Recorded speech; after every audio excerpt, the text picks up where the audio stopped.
The Atlanta Story is a podcast highlighting Atlanta's most interesting creators, entrepreneurs, and builders. I'm JC Cadet with Atlanta Ventures and co-producer alongside Jon Birdsong. In today's episode, Jon sits down with Yanni Hufnagel, founder of Lemon Perfect. Yanni started his career in basketball, from team manager at Cornell to assistant coaching positions at Oklahoma, Harvard, Vanderbilt, and Nevada. Yanni is a student of building great teams, recruiting the best, and living it all out on the court. 5 years ago, a spark was ignited around the idea of building a premium, healthy, and delicious water brand. That brand, headquartered out of Atlanta, is called Lemon Perfect and can be bought nationwide. In today's interview, Yanni shares stories about his lessons and decisions from his basketball career that helped him build one of the fastest growing water brands in the country, and much more. We hope you enjoy the show and subscribe to The Atlanta Story.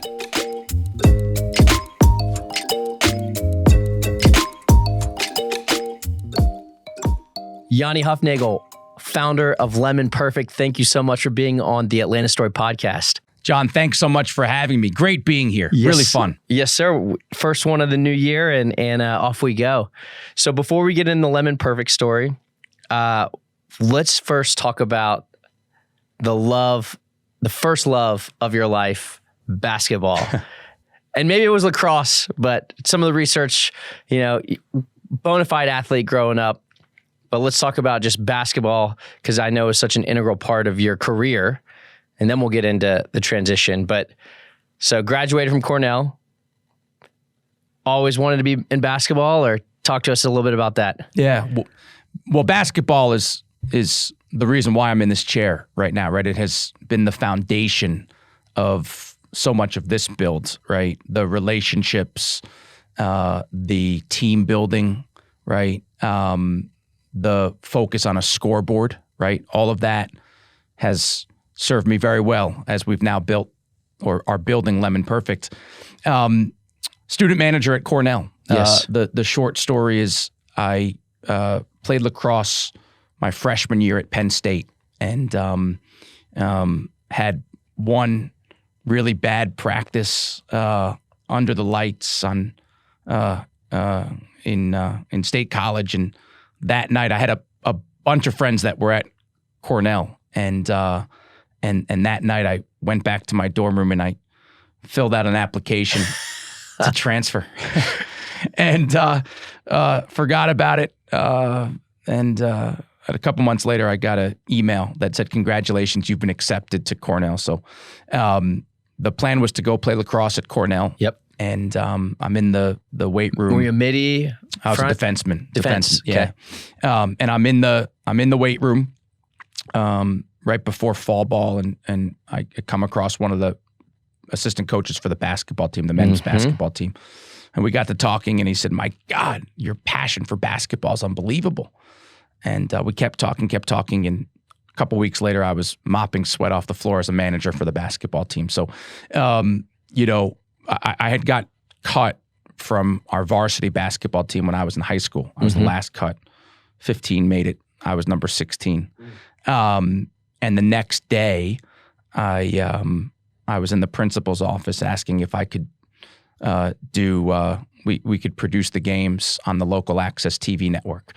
So Cable 72, I was the play-by-play guy, and my partner, Ed Cohen, is now the play-by-play voice of the New York Knicks on radio. Wow. And does some TV spots when Mike Breen is doing the national game. So he has fared better. You're a big Knicks fan. Yeah, well, actually, Eddie is the play-by-play voice of the Knicks now. I actually grew up a Nets fan. Okay. And nice. the short story there is when we moved from the DMV area in Washington, D.C. to New York. This was 1993. Knicks sold out, right? And we saw an ad in the New York Post, actually, for a mini plan for the New Jersey Nets. And my dad and we got this mini plan, Section 227, 1993. It was like Derek Coleman and Kenny Anderson. That whole group. Yeah. But Keith Van Horn? He came a little bit later. Bit later. But if you just, that's actually good background here. So I parlayed my experience as a student manager at Cornell with the basketball team to an internship with the Nets. which doesn't happen if we don't see the ad in the New York Post in 1993, right? So, or slug our way over the George Washington Bridge from Scarsdale, New York, to the swamps of New Jersey. And my dad's from Jersey, so yeah. I've spent a lot of time on I-95 and crossing the GW Bridge and both tunnels. But in the back of your mind, we're always just gonna be like, I'm going to be a head coach, or I'm going to be a GM, or what was the, Yeah, so probably when I took the job, so I went from New Jersey, worked for Lawrence Frank, who's now the president of the Los Angeles Clippers. We've stayed very close. I got a chance to become a graduate assistant at Oklahoma. So the video coordinator of the Nets was was Coach Caples, Jeff Caples, graduate assistant when Jeff was at VCU. Okay. So he put us in touch. I went out to Norman, Oklahoma, and on the way back to the airport, Coach Capel drove me, and he offered me the graduate assistant spot. Packed up my Volkswagen Jetta a couple months later, and I drove from New York to Oklahoma. And that was really the start of this journey, this coaching journey. What did they see in you? I mean, were you just asking the right questions? Were you mentioned passionate about basketball, but what is the hook with basketball that just drives you? What I try to convey, or have tried to convey, is just having an uncommon grit and an unyielding passion for the moment and for what we're building. And I probably spent 3 weeks researching everything that there was to know about Oklahoma basketball, about the players in the program, the recruits that Coach was bringing in, Coach himself, Coach's family, his time at Duke, the Duke family. You always want to try to put yourself in a position where you can really earn it. And it's hard for someone to say no, right? And I'd like to think it was a good decision. We had a lot of success, went to the NCAA tournament 2 times, certainly not because of me, but I had a fun experience. And so that was 90? No, Oklahoma, 2000, 07 to 09. Got it. My first day of summer school was Blake Griffin's first day of summer school. I was in the graduate program and he was in the undergraduate program. And I remember running upstairs and telling my mom, I think this is going to be just fine. He ended up being the number 1 pick in the NBA draft, and him and his brother Taylor, who were both on the team. One of our, the two of them, our supporters with Lemon Perfect. They invested in our first, our seed financing, and they have continued to be great supporters of what we're building. Well, I want to get into how you've not only developed relationships, but they are truly cross-industry transformational, right? I mean, for Blake Griffin to invest, who's someone you met 20 years ago or 15 years ago. Yeah. But before we get there, one of the biggest attributes over the years for you in basketball has been recruiting, right? And so can you describe what the secrets are to recruiting, whether it's basketball or business? Yeah. It's just belief. It's making someone believe that you will do whatever it takes to help them achieve their dreams, right? And I think being really authentic in that process, right? And if you don't get the player or you don't make the sale, you need to feel like you completely left it all on the court, right? Mm-hmm. I mean, I got better over time dealing with the adversity of not getting a player. So let's talk about some of those schools. So you were at Harvard. Yeah. So Oklahoma, and then after Oklahoma, Harvard for 4 years. Yeah. And where you came across Jeremy Lin. I walked into Jeremy Lin. So Jeremy was a senior when my first year, but he helped build it. I mean, Jeremy. So a lot of the heavy lifting at Harvard was done before I got there. So Tommy, Coach Amaker, and the staff, they had been there for 2 years. I got there in year 3. Will Wade, I took Will's spot, and Will went on, and he was a head coach at multiple stops. Really talented recruiter. But we found the right guys, and ultimately we won a game went to the NCAA tournament. Yes. 2 times. My 3rd and 4th year. In my 4th year there, we beat New Mexico in the NCAA tournament in Salt Lake. Great game. But just to go back to it, I mean, I can tell you exactly where I was every time that I got a call, yes or no, from a player that we were recruiting at Harvard. And, I like probably more so the kids that we didn't get, right? Like I can tell you where I was when we didn't get Andre Hollins, who ended up going to Minnesota. Tubby Smith had just gotten the job there. And I was in the Whole Foods parking lot in Cambridge and ended up having such a panic attack. I had to go I went to the hospital that night. I mean, it was just, that's it. Stephen Domingo, when he said he was going to Georgetown, I was in the Philadelphia airport on one of those, walking. I know exactly. You know what I'm talking about? And I just broke down and I just sat and I and I mean, but it's got to mean that much. Yeah. Right. And you got to feel like, my God, you're just gonna, if you don't get it, you're just gonna break down. Yeah. Right. And I tried it. I mean, we certainly kind of played the same high stakes game today at Lemon Perfect. And so in the back of your mind, when you're at Oklahoma and you're at Harvard, how are you seeing the vision of your career play out? I wanted to be a head basketball coach. I mean, there's no question about it. And I was, on incredible track and was at great places, right? I mean, yes. I go from Harvard to Vanderbilt to Cal Berkeley and then Nevada, Reno. Worked for unbelievable coaches, coached great players.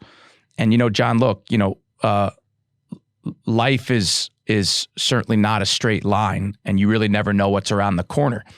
And at Nevada, I went on a recruiting trip to go see a kid at Santa Rosa Junior College. And on the way, you go through Petaluma, and I saw a little Starbucks on the side of the road, and I said, I'm going to go grab a coffee. And in that strip mall was a GNC-like sports nutrition store. It was called Max Nutrition, and I was go get a couple of protein bars for the game. And the man working behind the register, he saw my Nevada basketball sweatshirt, and he said, "Do you work for the team?" I said, "Yes, I'm an assistant coach." And he said, "My God, my dream is to be a strength and conditioning coach for an NBA basketball team." And I said, his name is Matt. I said, "Matt, here's my card. If I can ever be helpful, let me know." And about a month later, he sent me a draft of a book that he was working on called The Keto Diet. And it was marked up. It was, this thing was far raw. From, raw. But in the back of Matt's book were all these sample meal plans. And every day started by drinking organic lemon water. And water, lemon. Correct. So a little bit of water, but half a freshly squeezed lemon, organic lemon. Got it. And, I love him now. I'm actually going out there. He's now the head coach at Arkansas, Eric Musselman. I don't know how much I loved him in the eye of the storm. He was very, very hard on his assistants. And, when you're in it, it's sometimes hard to zoom out. But hell of a basketball coach.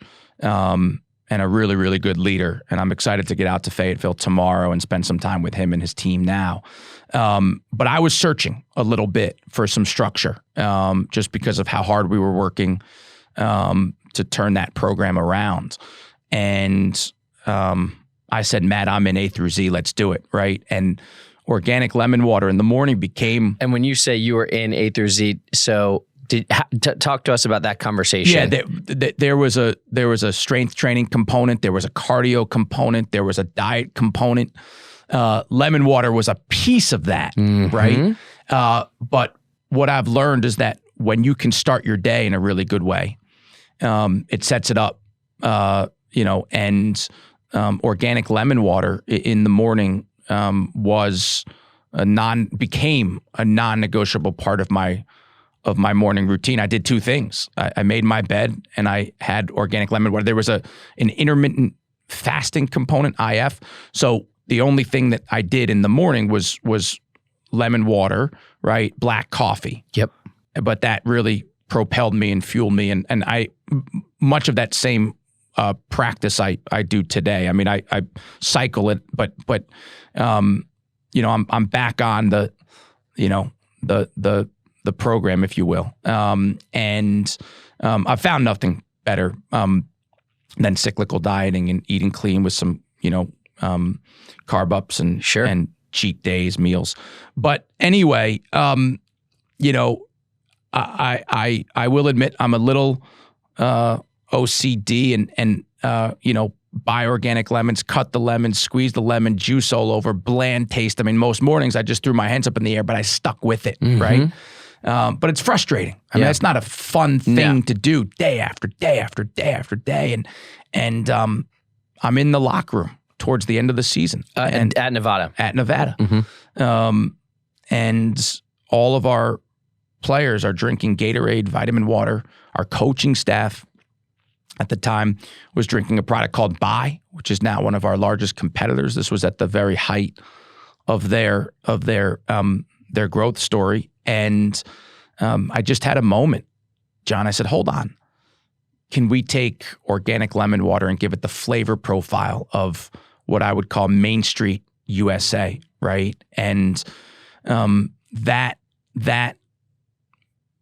seed, if you will, of great flavor that's also good for you has been the bedrock of Lemon Perfect from what I would call second one in the locker room. And look, it's not like I ran into the locker room that day and said, I'm going to go start a beverage company, right? I was still... So I want to dive into that. So 2017, it seems like that's kind of when the inklings of the idea started to form. And then you raised your first kind of round in 2020? January of 2018. Now I will tell January you, 2018. a lot of pain between that moment in the locker room in January of 2018. So you're doing nights and weekends while also studying all of your basketball. Well, so what happened was, the season ended. Yep. And I was in Los Angeles staying at a friend's, and John and I went out for lunch, and he's a very entrepreneurial minded friend, and I was saying, JB, what do you think of this idea? And he said, I love it. He said, anything that you can do that can capture a piece of someone's daily routine, what they do in the morning when they first get up, what they do at night when they go to sleep, or any point in between is worth going for. Love that. And I jumped up and I said, I'm doing it, right? I'm going to take a year and I'm going to go try to start this thing. I was coaching for 10 years. And I admit I was a little tired after that season at Nevada. And I felt like, maybe my skill set could translate into this world of entrepreneurship. Little did I know how painful and hard the journey would be, especially early on. But that night, from John's couch in Santa Monica, I Googled how to start a beverage company. And we ended up registering the domain name June 13th, 2017. So I really call that day one. How'd you come up with a name? My dad's from France, and when you coach, you don't have that many opportunities, that many windows to go and travel. And so one thing I wanted to do was take a week and spend some time with him in France. And we were at the Peninsula Hotel in Paris, sitting outside, not staying there, but having a drink there, on a beautiful day in Paris. And we got up and we walked out of the hotel to our left down the street, and I was really struggling to come up with a name. I really felt like we had something. I thought there was no formula there. There's no product. But I said, there's something here if we can create it. But I knew that there was nothing more important than the name. Yeah. Right? Nothing. And it just, John, boom, street corner in Paris, it came to me.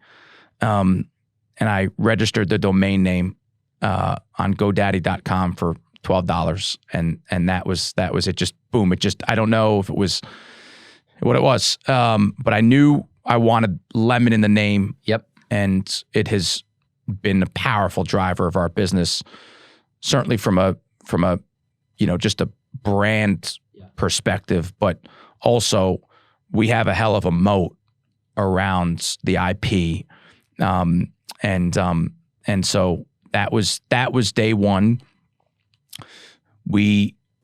So June 13th, 2017. So we're a little over 5 years now. Okay. And 5.5 years now. And so when you went and Googled how to start a beverage company, did you follow the path?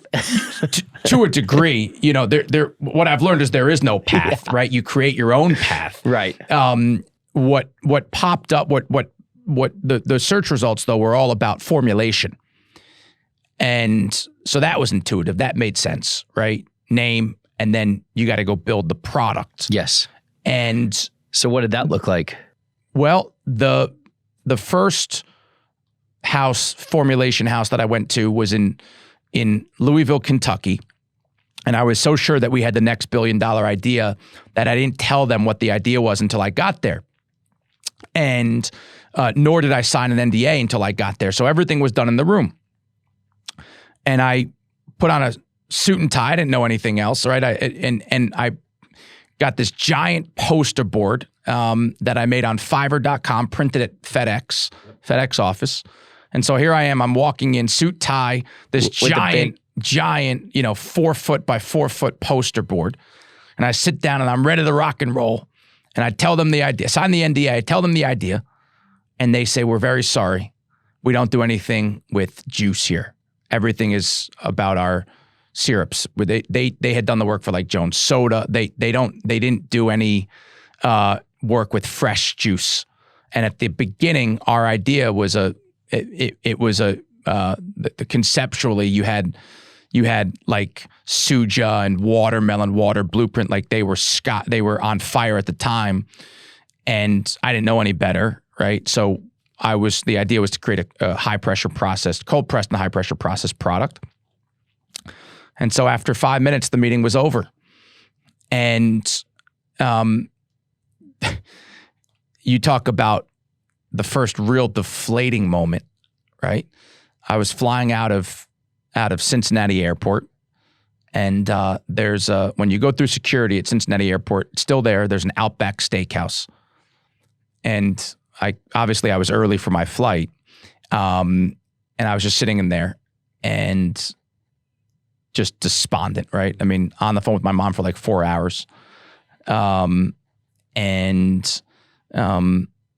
the next call was to a beverage formulator in Sherman Oaks, California. Yeah, and they nailed it.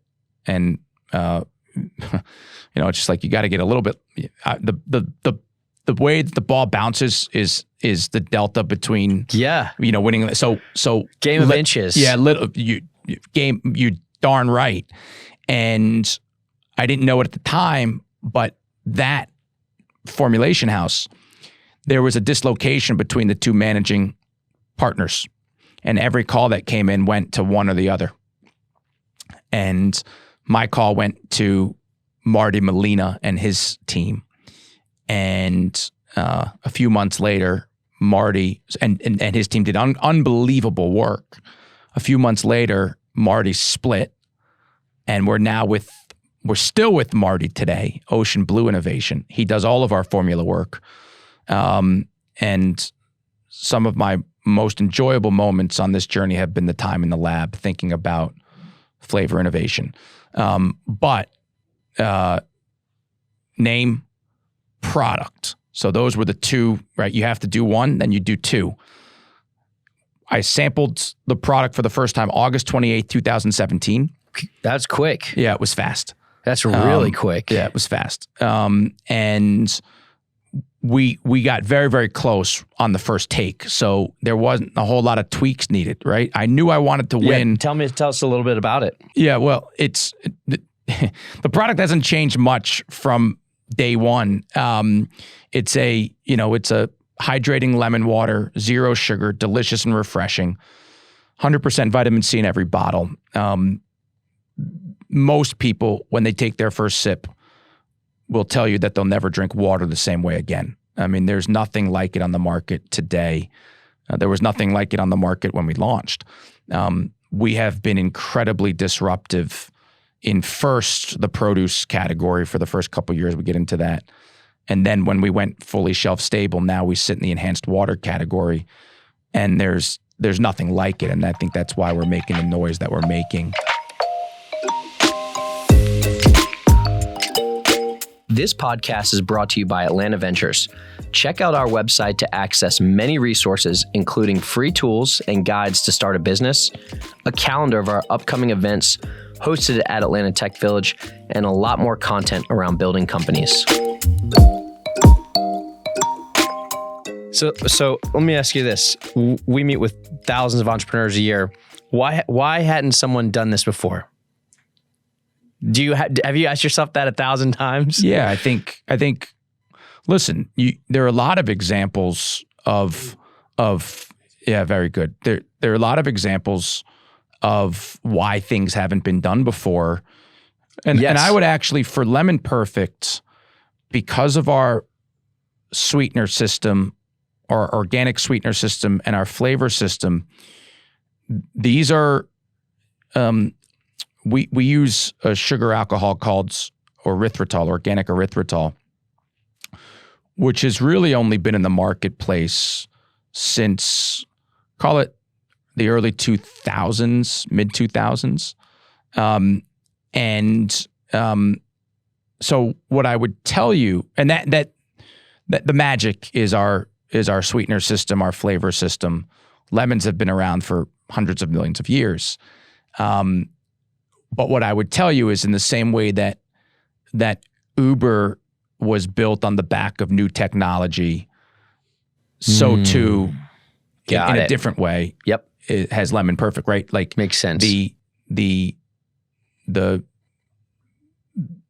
new sweeteners have really paved the way for many very compelling 0 sugar products, and that world continues to evolve. But in essence, we took a new food technology that is the research would now tell you has many other benefits besides just great taste, right? Sure. But listen, we live in a world, or in America certainly, where you have unbelievable health issues and obesity, especially in the most underserved communities. I would tell you that sugar is sugar is the root and leading cause of all of that. You can only eat so much food, but you can really drink your calories. Yep. And not to get too far off where we were, but one of the joys that I get in building Lemon Perfect is delivering something to the marketplace that delivers the same flavor profile of what else might be out there, but does it in a way that's truly good for you. Right. Right. Yes. And I think we can have a major impact on the health and wellness of the American consumer, especially in the most underserved communities. And so that's a powerful motivation. Well, for sure. Think about this. Every day I wake up and I get to help build a business that can transact at some point, right? We can step back but we've raised over $60 million. We have incredible capital partners. My number one is, how do I return on capital for our shareholders, right? I mean, that's number one. That's the scoreboard you're talking about. There are a lot of scoreboards, but certainly winning, crossing the finish line is liquidity. Yeah. Right? Is big liquidity. So number one is building a business that can create value for our shareholders. 2 is we get to be a trampoline for our people every day, every week, every month, every year. Think about this. We have 79 people best in industry retention. Our people, we have a group that bleeds yellow every day. Mm-hmm. Relentless in building this business. Passion indescribable passion. Mm-hmm. And only if you were inside our walls every day, would you really feel it in your bones. And 3, we get a chance to impact the health and wellness of the American consumer. So there just aren't that many businesses, if any, where you get to do all 3 things. Right. And I think the uniqueness of that is one of the great motivators for me and for our leadership team and for our entire organization every day. So, and that's very eloquently said. So name, product, and then that you've got, a couple cases. And are we, please tell me we are selling them out of the trunk, I hope. Not a couple of cases. It was like a couple of 4-ounce bottles is actually what we had at the beginning. But it went from there to Beyonce in 18 months. Yeah. So products, which I want to get to. Little products. So once we had the final formulation, Marty would batch these samples up in half-gallon jugs, which I was then pouring into little 4-ounce bottles that I was buying on Amazon.com. So literally pouring, right? Yep. And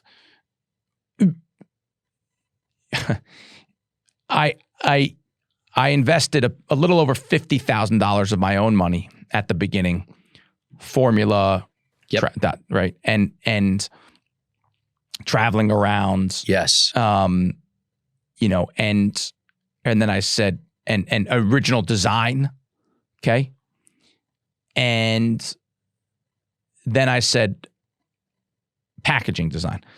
Then I said, I could be staring some significant American Express bills in the face, or we need to go raise some money. And I had no idea, right, how to raise $1. And so I met with one of my friends in VC, Vasu Kulkarni, and I said, Vasu, how do we go raise some money here? And he said, well, I think you should do it on a safe. I said, a what? Right? I mean, no idea, right? And he said, well, how much do you need? I said, I have no idea. Right? I mean, I had no idea if we needed $50,000 or $5 million. Right? I had no idea. What was your guess? I said $650,000. I don't even know. That was the amount of what we were going to raise. We ended up ripping that thing up about 4 times. We ended up raising $1.2595 million. What I will tell you is what I've learned is that the strength of life's relationships of 5 years, 10 years, 15 years, 20 years, in the world of entrepreneurship, they can light the fire. They can help you get going. Yep. They can give you a chance. Yep. They can put you on the field. And whether it was a direct relationship or a relationship of a relationship, we had 40 people in that first seed financing say, I'm in. And what I'll tell you is a few things. The product was really strong. I mean, the taste profile was really good from day one. Which is just huge. It's everything, right? Because especially, listen, when someone tries a bottle of Lemon Perfect, they come back in a big way. That's why the business is where it is. People want things that taste good and make them feel good and ultimately look good, right? And we kind of have the 3. But what I learned early on is that nothing early in this journey mattered except for the ability to dream big. And we had that. like I learned what TAM means somewhere, right? Total addressable market. And I said, we've got big TAM. And we That's really great. do, Yeah. right? Oh, yeah. And the line was, and we still use it today, the line was, flavor knows no boundaries. I don't care where you live, where you shop, what you look like, how much money you make, who you like. Flavor knows no boundaries. And that has really been the gas on this fire for us, is the size of the marketplace. And again, whether you're 1 or 99 or anywhere in between, right? I get pictures every day from toddlers holding our bottle. And my aunt, she's 95 now. Every day, she lives on the Upper East Side of New York. Every day, she goes to Whole Foods and buys 1 bottle of original lemon. So we really do believe that we're 1 to 99. We actually had a funny story last week. There is I have a family member who just turned 100. Nice. Good genes. And he does not like Lemon Perfect. He's a big Diet Pepsi drinker. And so it is 1 to 99. That's Excluded him. We might be out at 100. Right. But I'm okay with that. Yeah. I'm okay with that. So then how did you get it in the hands of, the snowball effect? Yeah. The product's big, but there was also, there were probably several just magical marketing moments, but one of the big ones from what I've read is the Beyonce getting into her car. Is that right? How did you go from, we got our first product in 2017, 2018 to the excitement and the vast adoption of the product? Yeah. So knowing the product is good. Yeah. So after a couple of false starts, right? Largely around our packaging design. And what is a false start to you? Well, I moved from Nevada. I moved back in with my mom and dad in New York and really built this in the second bedroom of the apartment. And once we had raised our first few dollars, I said that I have to move to Southern California because that's ground zero for brands that want to develop in the natural channel of trade. Right. There's a cluster of what you would call natural channel stores in Southern California. Erewhon, Bristol Farms, Lazy Acres, Gelson's, Lassen's, right? Like there's a group of stores.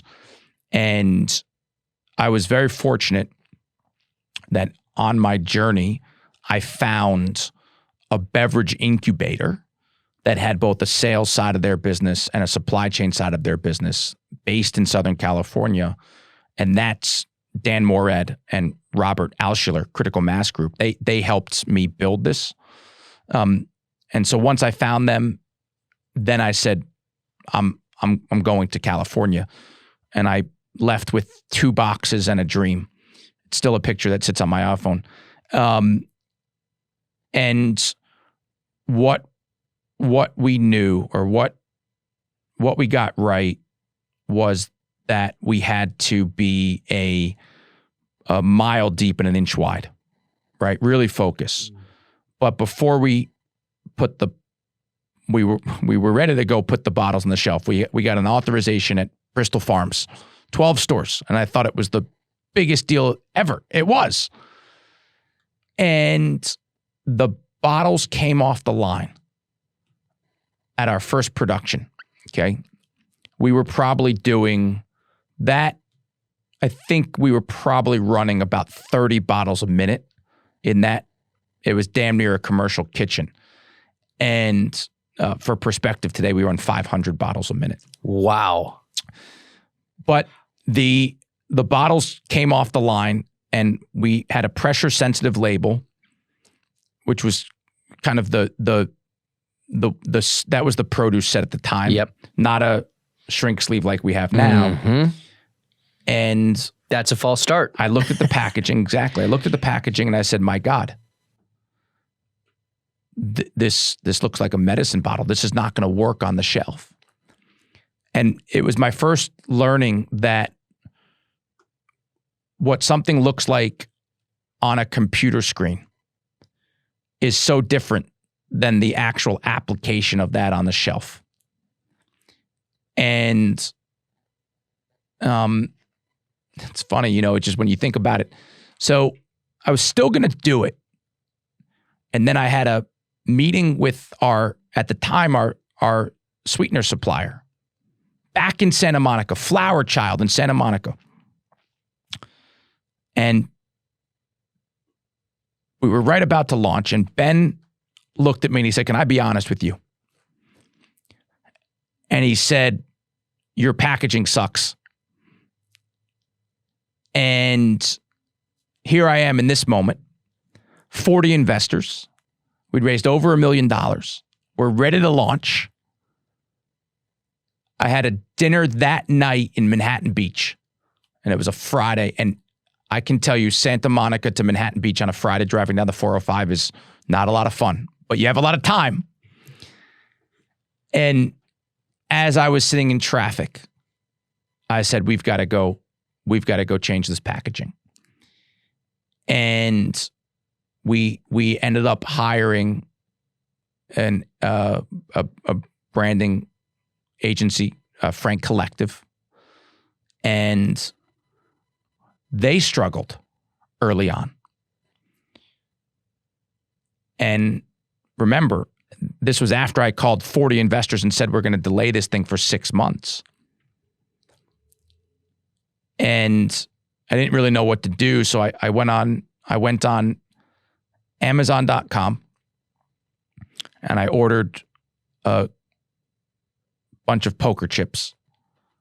And the next week when I was in Frank Collective's office, I pulled the poker chips out and I splashed them all over the table. And I told Andrew, who was our lead designer on the project, I said, I'm all in.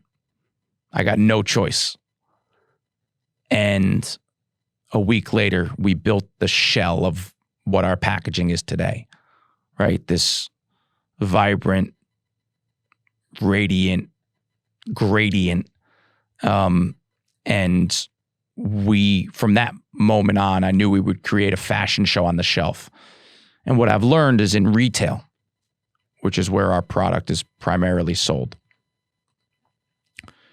you have to be able to draw people in to trial. And the best way to do that, well, you have two levers. You have price and you have packaging. And we've gotten both right. We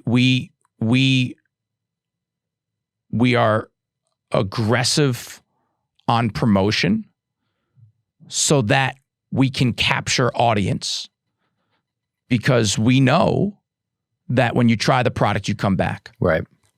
And there's a good lifetime value. Come back at full price, right? How'd y'all think about pricing?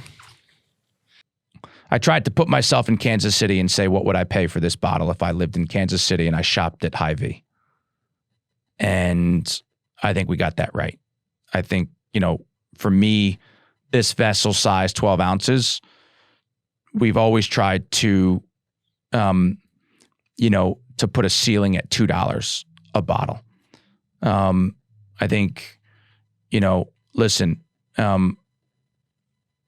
if you want to, in beverage, if you want to play in a big arena, you need to be accessible enough for everyone to be able to consume the product. But you also have to pay attention to the fundamentals of the business, right? So there's a sweet spot.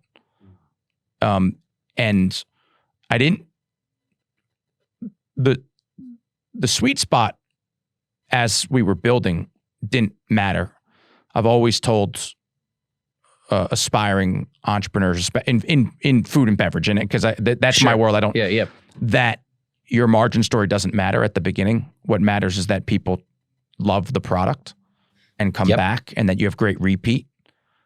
Our repeat is best in industry. So you need to make sure you get your product right, your packaging right, and your pricing right. Margin will come. And for us now, based on some new contract manufacturing agreements that we've signed recently, we'll be, our margin math is soon to be off the charts. Right. Now, we go back to Beyonce.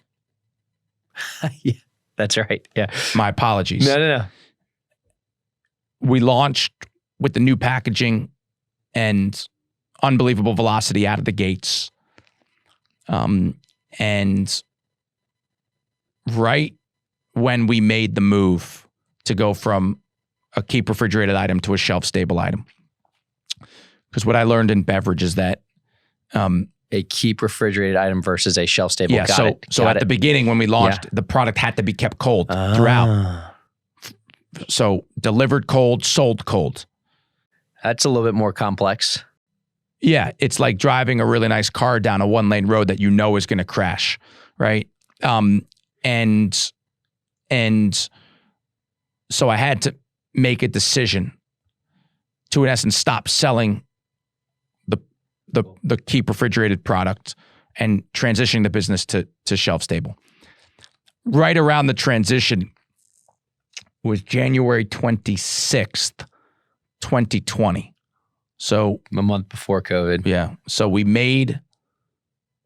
sold our first shelf stable pallet January 3rd, 2020 to Whole Foods in Southern California, which is where Beyonce's team found the product.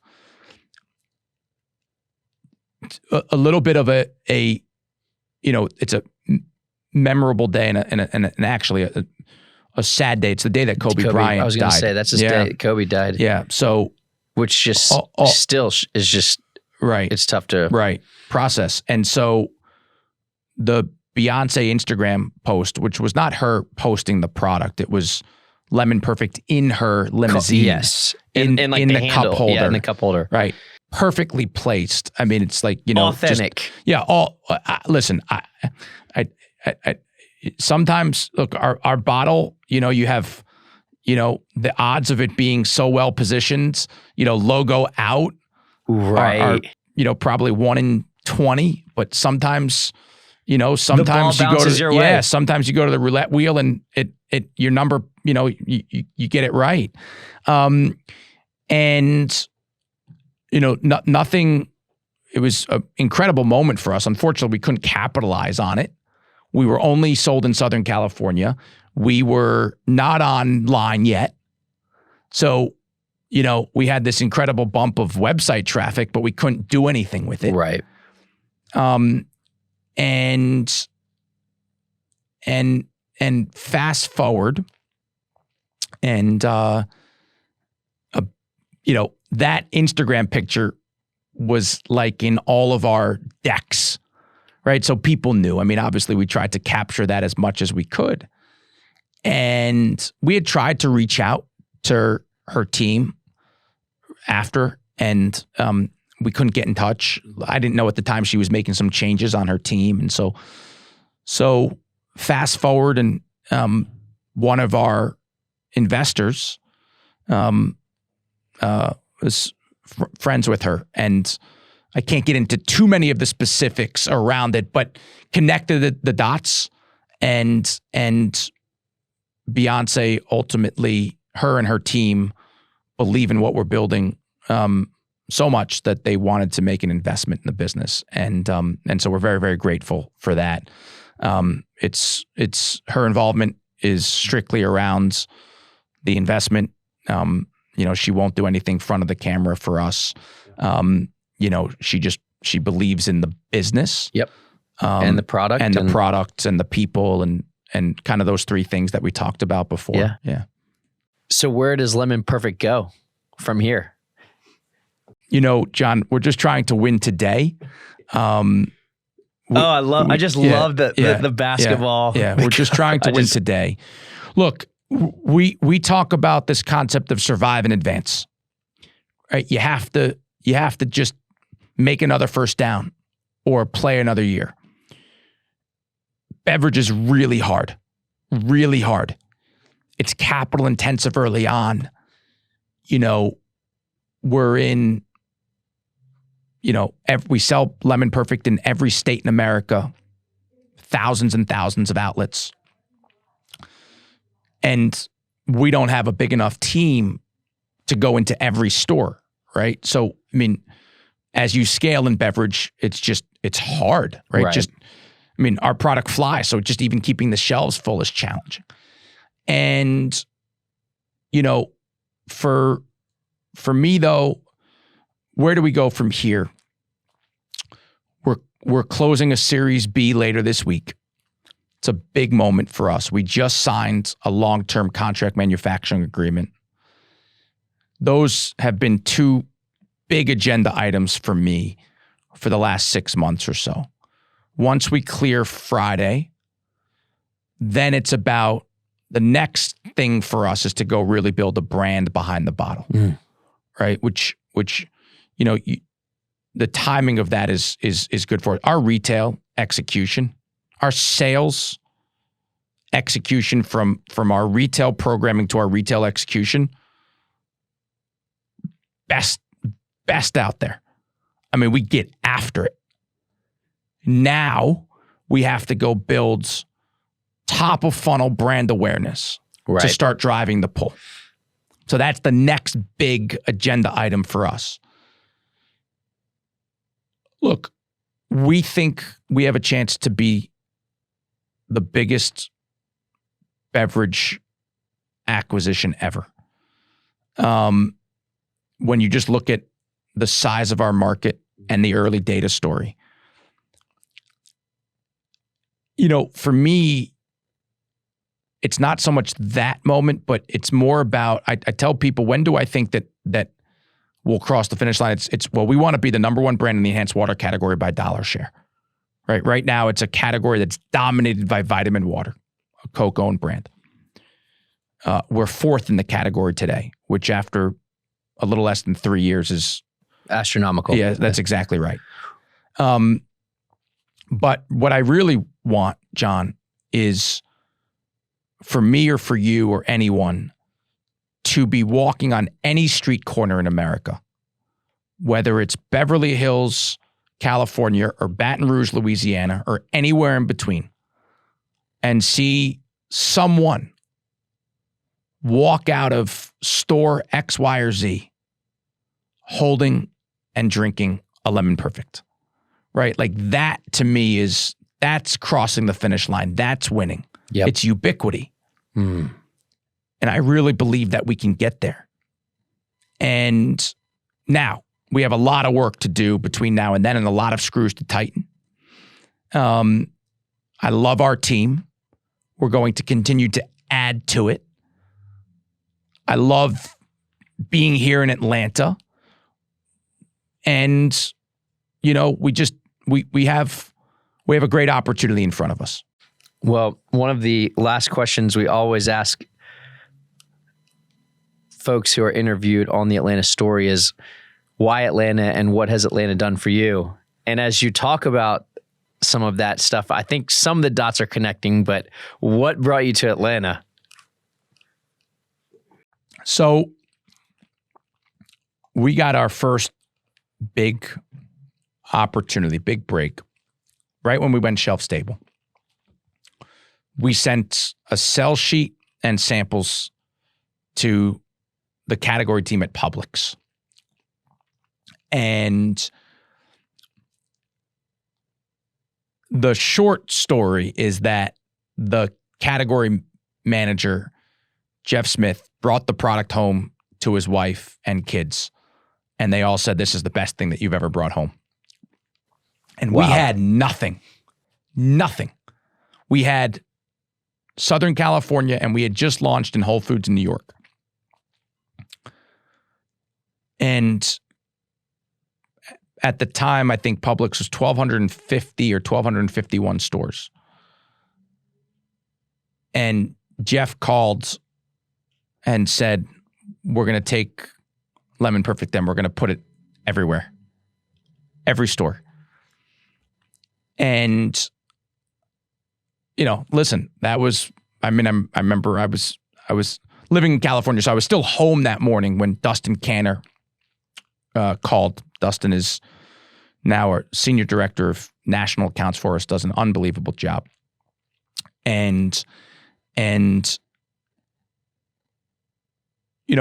would say within a minute, I said, I think we need to move. I need to move to the Southeast to support this opportunity.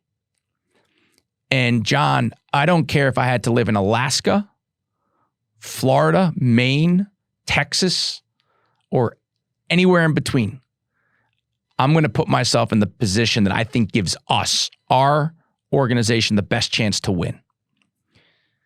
And so I looked at, honestly, I looked at Atlanta, I looked at Miami, and Atlanta just checked every box. Mm-hmm. You have,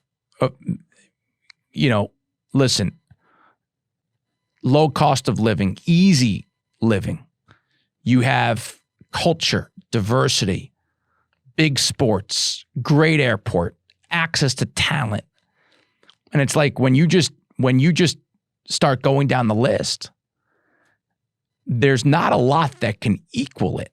There aren't that many places that can equal it. Big industry. Yeah. And also in this world of food and beverage, of emerging food and beverage, I felt like we could be a big fish, even in a city as large as Atlanta, right? Take Coke out. I mean, yeah. They're 1.8 miles from our office, and that's interesting, obviously, and we're very much on their radar. But we had 6 people in our Los Angeles office at the time, in our Hermosa Beach office at the time. Mm. And would you believe that all 6 of those people have since moved to Atlanta? Wow. And they all love it. Love it. We've done enough now where we could almost go anywhere again. Yeah. And Neha Soy, who is our senior vice president of supply chain, and Brandon Lennox, who's our vice president of finance, they have both told me that they are digging their heels in and they're not going anywhere. And that they've got families and they have both bought houses here. That gives me great joy. Yeah. Right. That really does. That gives me great joy. And because you really, listen, so much of this is about our people. Our team is fully distributed across America. We're a sales-focused organization. So we're in the trenches, that. We're in the trade every day. But our marketing, supply chain, and finance teams are here. And for those people to really be so in love with, Atlanta and the state of Georgia, that's a really cool thing, right? Because that was a little bit of a dart at the board, and it's worked out really well for us. And I will tell you, when you travel, I mean, I'm on the road over 100 days a year. And when you travel as much as I do, and we do, having an airport, like we have here is, I mean, it's just such a difference maker when you don't ever have to connect. Going anywhere fun this week? So I leave for Fayetteville, Arkansas tonight. Coach Musselman, who was my boss at Nevada, yes, has invited me out to their game tomorrow night against Louisiana State, LSU. Get to spend some time with the team and the players. And we'll have Lemon Perfect after shoot-arounds for them. So that's a full circle moment. Sure. Right? That's a cool really moment. Cool. 7 years later, I don't believe I haven't seen Coach Musselman in 7 years. So, that's a full circle moment. And then I go from Fayetteville to Seattle, where we have our business in the Pacific Northwest is on absolute fire. I mean, fire. Great retailers out there, an incredible distributor. So, but between Fred Meyer and Safeway and Costco and then our distributors, Columbia Distributing, and they have been an unbelievable partner. You talk about someone that wears your jersey every day. They are fantastic, and we've got great distributor partners across America. But spend a couple days there, and then 3:15 flight back here on Thursday, and Friday I have a clear calendar it's our Series B closing date. So, and then we have a big bell in the office that we ring every time we get a purchase order.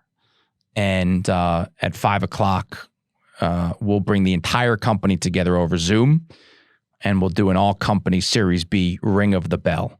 And then we'll have a pizza party after and enjoy it for a few hours.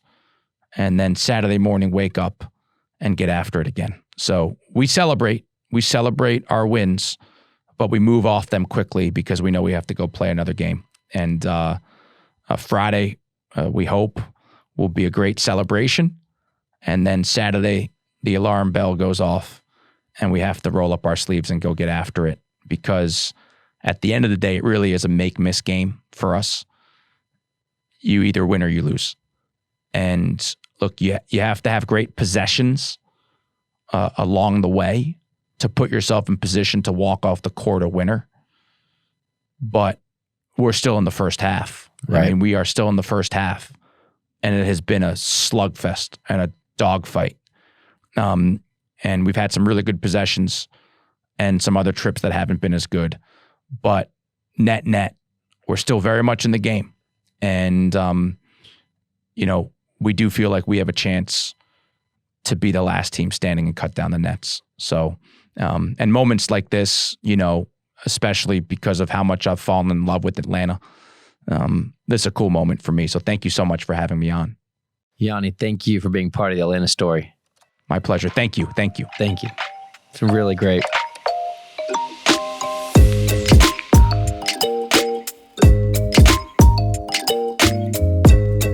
This podcast is brought to you by Atlanta Ventures. It was co-produced by JC Cadet and Jon Birdsong. If you are looking to start the next $300 million business in Atlanta, check out the studio at atlantaventures.com and the companies we work with who've done it before. Thank you for listening to this episode. If you enjoyed it, please share it at your next coffee meeting or dinner greeting, rate it, and write a benevolent, eloquent review.